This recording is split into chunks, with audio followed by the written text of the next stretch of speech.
Yes, hello guys, mayong buntag. Routine na po ta guys sa ato ang ah, taga-buntag gini sa guys no.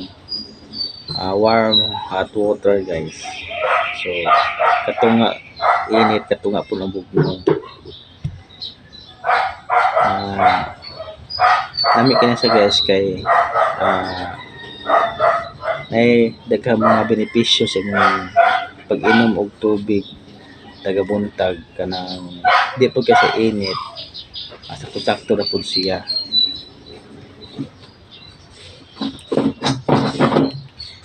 Tawag gini siya katabang kay imong pag-circulation sa imong dugo unya imong mga toxin nga imong sa imong lawas nga imong gipangkaon matag adlaw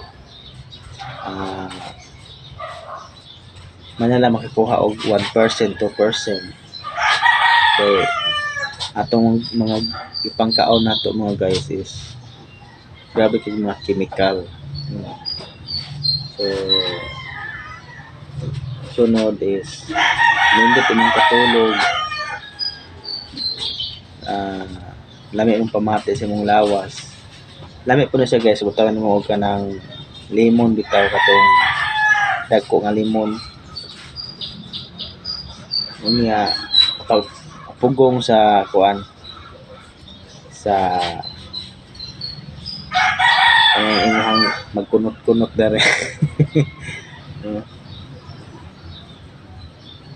Unya magkuan man siguro kami guys mag 2 months or 3 months na ko nag-inom og tubig.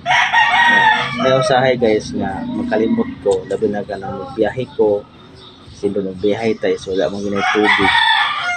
So makaon kita og una mas nindot imong stomach guys nga bakante pa unya imo yung bubuag tubig nga warm water para matoy mahugas sa imong tinae sa imong tiyan para malimpyuhan siya kay ato mong gul nga gipangkaon taga adlaw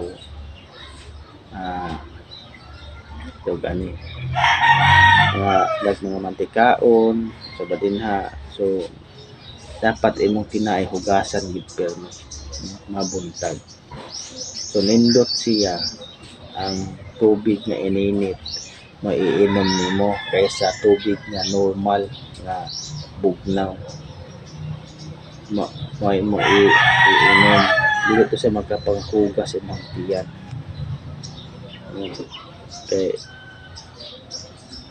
ang atong mga tambok-tambok atong wala mahilis to sa imong tiyan ng pilit so at least imong lag tubig ininit matangtang ato sa kadugayan so,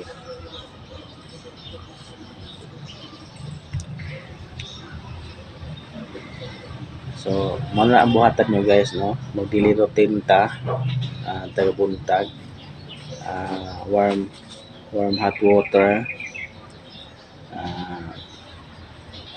may imong taga-buntag nga dili pa ka mukaon then before sa pag-inom nimo duha ka baso or usa ka baso aya pa ka mamahaw mga 30 minutes or 20 minutes depende ayaw kaon diretso so dahil to imong tubig to sila mong lawas bati or mag gutom ana siya so mga to guys good morning amping mo kanunay God bless.